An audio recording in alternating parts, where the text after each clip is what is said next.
নমস্কার বন্ধুরা, আবার আজকে একটি ছোট্ট নতুন স্টোরি নিয়ে এসেছি। একটি ছোট্ট মোরাল স্টোরি, খুব সুন্দর। এখানে দেখতেই পাচ্ছেন তিনটি ছেলে আছে আর তোমার নদী আছে।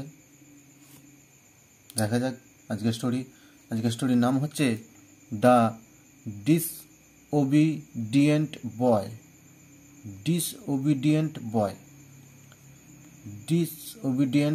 ডিসওবিডিয়েন্ট কথার অর্থ হলো অবাধ্য ছেলে, কথা শোনে না, সেই রকম অবাধ্য ছেলে।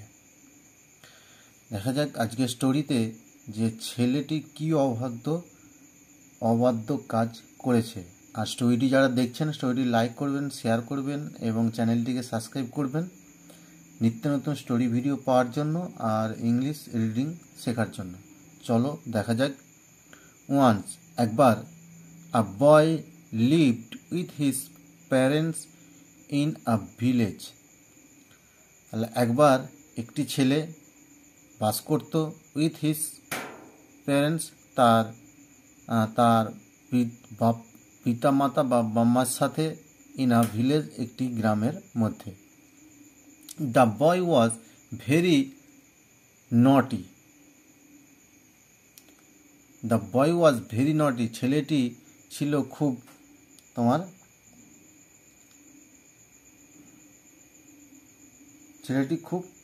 নটি, খুব খচ্চর ছিল আর কি। ছেলেটি খুব খচ্চর, নটি বয়, খুব খচ্চর ছিল। ওয়ান ডে, একদিন, he was going with his parents when he saw the village river. একদিন সে যাচ্ছিল, উইথ হিজ প্যারেন্টস, তার বাম্মার সাথে যাচ্ছিল, ওয়েন, তখন, হি স আ ভিলেজ রিভার, তখন সে দেখে ভিলেজের ওই নদীকে। বাম্মার সঙ্গে যাচ্ছে, যেতে যেতে সে ওই গ্রামের নদীটি দেখতে পায়। আচ্ছা, হিজ ফাদার ওয়ার্ন, তার বাবা তাকে সাবধান করে দিয়েছিল যে নদীতে যাবি না, ডুবে যাবি। Never go near the river, ওই নদীর কাছে কখনো যাবে না, তাকে মানা করে দিয়েছে। শোনেনি, অবাধ্য ছেলে। You do not know how to swim. তুমি জানো না কিভাবে, টু সুইম, সাঁতার কাটতে হয়। কিভাবে তুমি সাঁতার কাটতে হয় জানো না। ওয়েল, আচ্ছা। ওয়ান ডে, একদিন, the boy went আননোটিসড out of the house and reached the river. তাহলে অবাধ্য ছেলে, দেখো, দ্য বয় ওয়েন্ট, চলে গেলেন, আননোটিসড, বাড়িতে না বলে, আউট অফ দ্য হাউস, বাড়িতে নোটিস না করে সে বাড়ি থেকে বেরিয়ে চলে গেলেন, এবং রিচ দ্য রিভার, এবং সে নদীর কাছে চলে গেলেন। বাড়িতে না জানিয়ে সে নদীতে চলে গেলেন।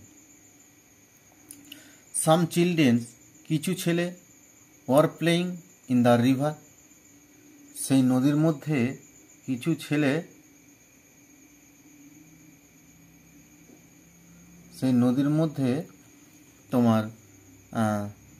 সাম childrens were playing in the river, কিছু ছেলে খেলা করছিল, ইন দ্য রিভার, ওই নদীতে কিছু ছেলে চান করতে গিয়ে খেলা করছিল।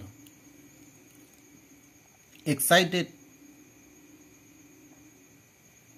হি also entered the river and started playing water. সে দেখে এক্সাইটেড, উত্তেজিত হয়ে যায় যে ছেলেগুলো খেলা করছে আর সে এসে দাঁড়িয়ে থাকবে। সে এক্সাইটেড, উত্তেজিত হয়ে যায়। হি অলসো এন্টার্ড, সেও প্রবেশ করে, দ্য রিভার, নদীর মধ্যে, এবং স্টার্টেড প্লেয়িং ওয়াটার, এবং জলের মধ্যে খেলা করতে শুরু করে। সাডেনলি, হঠাৎ, his foot slip and he loss balance. Suddenly, হঠাৎ, হিজ ফুট তার পা স্লিপ পিছলে যায় এবং হি লস ব্যালেন্স তার ব্যালেন্স সে হারিয়ে ফেলে। তার পা স্লিপ খেয়ে সে তার টাল সামালতে পারে না, লস হয়ে যায়। He started drowning in the water and cried for help. He started drowning কথার অর্থ হলো ডুবতে শুরু করা, জলের মধ্যে ডুবতে শুরু করা। ড্রাউনিং ইন দ্য ওয়াটার জলের মধ্যে ডুবতে শুরু করে এবং ক্রাইড চিৎকার করে ফর হেল্প সাহায্যের জন্য সে চিৎকার করে। সাম চিলড্রেন কিছু ছেলে came to his rescue. Some children কিছু ছেলে কেম আসে এবং টু হিজ রেস্কিউ ওকে উদ্ধার করার জন্য কিছু ছেলে তাকে উদ্ধার করার জন্য কিছু ছেলে আসে, কারণ সেই ছেলেগুলো সেখানে চান করছিল, খেলা করছিল জলে। তারা কিছু ছেলে আসে তাকে উদ্ধার করার জন্য। They pulled him out of the water. তারা পুল কথা অর্থ হলো টানা, টেনে তাকে আউট বার করে, অফ দ্য ওয়াটার জল থেকে টেনে বার করে। হি ওয়াজ টেকেন হোম তাকে বাড়ি নিয়ে যাওয়া হয়েছিল। His parents were told everything এবং তার বাবা মাকে সব কিছু বলা হয়েছিল। বলা হওয়ার পর যদিও they were worried they scolded him for not listening to them. তাকে বাড়ি নিয়ে যাওয়ার পর হিজ প্যারেন্টস তার বাবা মা ওয়ার টোল্ড এনিথিং সব কিছু বলা হয়, তার বাবা মাকে সব কিছু বলা হয়। বলার পর দে ওয়ার ওয়ারিড যদিও তারা চিন্তিত হয়ে পড়েন। ওয়ারিড কথার অর্থ হলো চিন্তিত হয়ে পড়েন। দে স্কল্ডেড হিম তারা তাকে স্কল্ডেড কথার অর্থ হলো তাকে বকাবকি করে। ফর নট লিসেনিং না শোনার জন্যে, টু দ্যাম তাদের কথা না শোনার জন্যে তারা তাকে স্কল্ডেড বকাবকি করে। আর যখন তারা এসে তার বাবা মাকে সব কিছু বলার পর তারা খুব চিন্তিত হয়ে পড়ে। চিন্তিত হয়ে যাওয়ার পর তারা তাকে স্কল্ডেড বকাবকি করে, কারণ সে তাদের কথা শোনেনি। এই হলো তার অবাধ্য ছেলে। The boy was two ashamed তোমার ছেলেটিও অ্যাসেম্ড কথার অর্থ হলো লজ্জিত হওয়া। ছেলেটিও লজ্জিত হয়।